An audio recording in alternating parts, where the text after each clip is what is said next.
কোটা সংস্কার আন্দোলনকে কেন্দ্র করে সাম্প্রতিক সহিংসতায় নিহতদের পরিবারের সদস্যদের সঙ্গে গণভবনে সৌজন্য সাক্ষাৎ করেন প্রধানমন্ত্রী শেখ হাসিনা। রংপুরের বেগম রোকেয়া বিশ্ববিদ্যালয়ের ইংরেজি বিভাগের শিক্ষার্থী আবু সাইদ সহ দেশের বিভিন্ন স্থানে নিহত ৩৪ জনের পরিবারের সদস্যরা গণভবনে আসেন।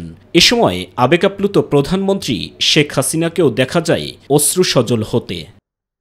মমতাময়ী প্রধানমন্ত্রী শেখ হাসিনাকে জড়িয়ে ধরে কান্নায় ভেঙে পড়েন নিহতদের স্বজনরা। মায়াভরা বুকে টেনে নিয়ে সান্ত্বনা দেওয়ার চেষ্টা করেন বঙ্গবন্ধু কন্যা। নিজের কষ্ট ব্যক্ত করে নিহতদের স্বজনদের প্রতি সহমর্মিতা প্রকাশ করেন সরকার প্রধান। আমি তো বুঝি আপনাদের বেতন, আমাদের প্রতিনিয়ত এই বাপ মা ভাই বউ এদের হারানোর ব্যথা নিয়ে আমাদের চলতে হয়। এমনকি লাশটাও তো দেখতে পারিনি, কাফন দাফনটাও তো করতে পারিনি, দেশেও ফিরতে পারিনি, 6 বছর আসতে দেয়নি আমাকে। আর মানুষ কি দোষ করলো যেভাবে মানুষ খুন করতে হবে? মানুষ খুন করে সরকার পতন, এটা কবে হয়, কখন হয়? সাধারণ মানুষ কি দোষ করেছে? আমি আসলে আপনাদেরকে আমি কি বলে সান্ত্বনা দেব? আমি একটু বলবো যে আমি আপনাদের মতনই একজন, বাবা মা ভাই হারানো সেই এতিম, কাজে আপনাদের কষ্ট আমি বুঝি, আমি আছি আপনাদের জন্য, আপনাদের পাশে।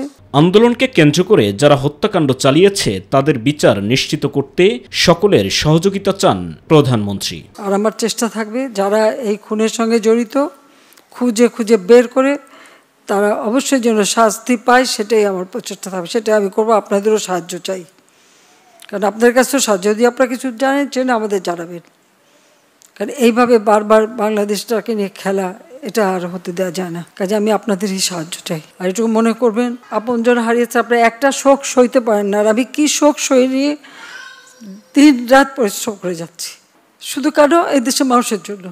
কিন্তু আজকে এইভাবে বাধা দেওয়া, যা কিছু করি জ্বালায় পরে শেষ করে দেওয়া, এটা তো কোনো দিনই গ্রহণযোগ্য না। সাধারণ মানুষই তো সুবিধা পেত, এই মেট্রো রেলে কারা চলতে, এক্সপ্রেস ওয়েতে কারা চলে, মানুষের কাজ করাটাই তো আমার কাজ।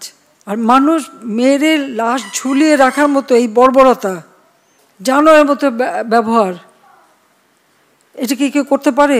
সন্ত্রাসীদের হাত থেকে দেশকে রক্ষা করতে প্রয়োজনীয় সকল ব্যবস্থা নেওয়া হবে বলেও জানান বঙ্গবন্ধু কন্যা সরকার প্রধান শেখ হাসিনা। আপনাদের চোখের পানি দেখতে হচ্ছে, এটাই সবচেয়ে কষ্ট।